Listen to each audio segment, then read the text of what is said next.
For our guests now, and they're at the centre of a huge week on Emmerdale. Mandy Dingle is preparing to marry evil Paul. Well, she doesn't realise he's evil. Her adoptive son, Vinny, has been hiding a heartbreaking secret from her. I don't really need you at all, do I? Hey, you push, and you push, and you push. And then you turn around and you look surprised when somebody gives you what you've been asking for! I know you've had your doubts about it, about Paul, all right? I just thought we were past all that. I thought you put your little worrying mind to rest. He did. Look, I am marrying your mum. She can't know, otherwise there will be no wedding. Sorry. I don't think you're sorry, Vinny. I think you're scared. I just want you to be happy, Mandy. You deserve to be. You're a slow learner, Vinny. But this is a lesson you will never forget. Ah! Come on. Wake up. Please. Ooh.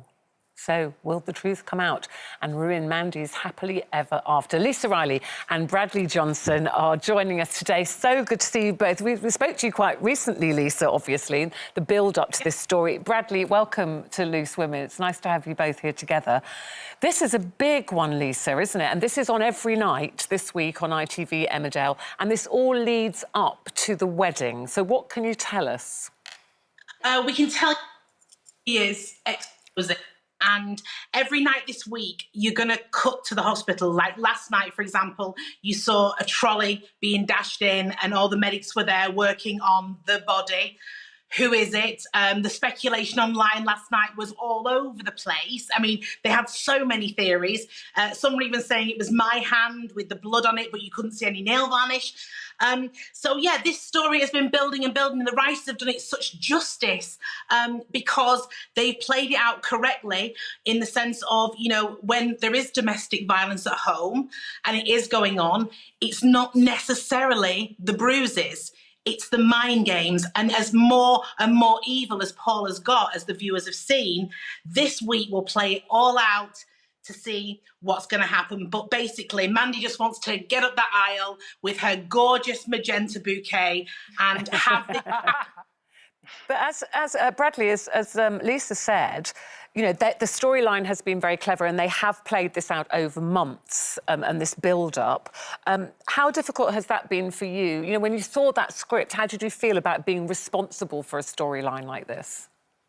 It was brilliant. I remember, like, every 2 weeks we get the scripts through and reading them. The writers have done a fantastic job.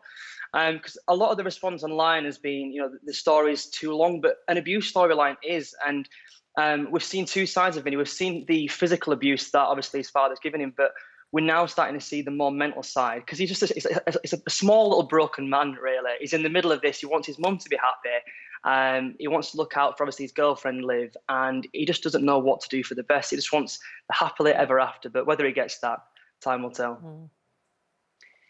Lisa, you were saying that this is one of the hardest storylines that you've actually played out. Why is that? Because Mandy's had some big storylines in the past. Why this one particular?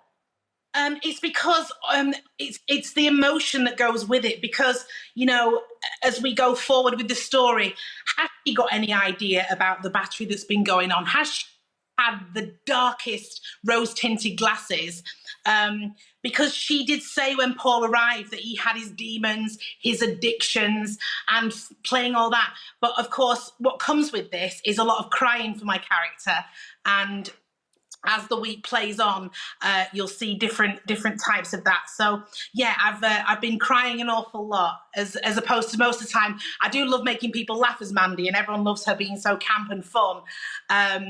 We've got a lot of emotion. Well, I don't know if you're crying in this clip, Lisa, but let's have a look. This is a little look at tonight's episode. Amazing. When he first come back here, my heart almost burst when I first set eyes on him. All that love that I'd always felt for him, you know, he was still here. That's all I ever wanted, you know, you and Dad back together. Some people are just meant to be, and that's what it is with me and him. And now we're like one big family. And tomorrow he's going to put a ring on my finger. I just want you to be as happy as I am. And everything's going to be perfect. Lisa, it's a very timely storyline because we've heard that since, you know, over the last year with lockdown, that domestic violence has really been on the increase.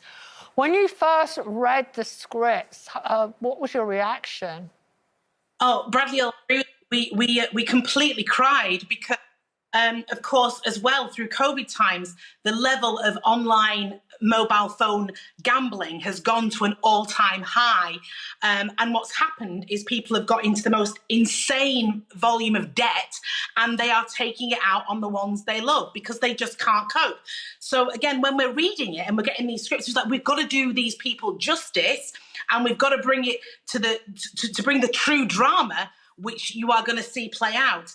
And I think some people actually, which we sometimes can't believe, some people are sympathising with Paul's character because they truly know how hard it is to fight such a strong addiction like gambling is. And they get their anger out by, like I said, hating the ones they adore, which in this case is Vinny, which is Brad's character. And talking of lockdown, you guys have managed to film one of the first stunts during lockdown, haven't you? Yeah, I mean, true testament to the crew. You know, everyone says, like, how do we cope with hair and makeup? But you've got to remember as well, Frankie, is, you know, we can't be 2 meters close to the cameramen, to the booms. So the crew have been incredible. Brad will agree with me. Dave Beecham, our director, that's seen us through the marriage week, has been the leader of the pack. He's guided us and the crew all the way. And he's made it so cinematic. And as a viewer, I'm just so elated for that. Yeah, but it's been different. It's been different, shall we say? But it's going to be weird if we ever go back to normal.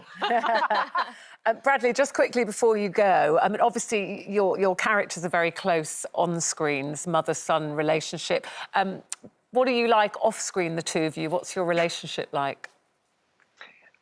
I'm not just saying this because she's there, but from the first moment I met Lisa, it's like, I've got Mandy too. We have this laugh that my real mum is called Mandy, and obviously Lisa's character's called Mandy, so we now call each other Mandy 1 and Mandy 2. But obviously Lisa's was in the soap 18 years ago. She's taught me the ropes. She's taught me how to learn with the mammoth workload of, you know, what we have on a soap. We can have 8 Dingle 2-handers a day, and she's been great, and she's made me feel so at home at Emmerdale. Yeah, and I bet she expects you to turn up on time and have your script learnt, doesn't she? Oh, yeah. I always do. And if she don't, she tells me off. Good for her. Good for you, Mandy. That's what I like, Lisa. Listen, both of you, as I said, Emmerdale every night this week on ITV, leading up to that huge blockbuster episode and an amazing stunt which you've talked about. Great to see you both. We're looking forward to watching the rest of how this story unfolds. Thank you.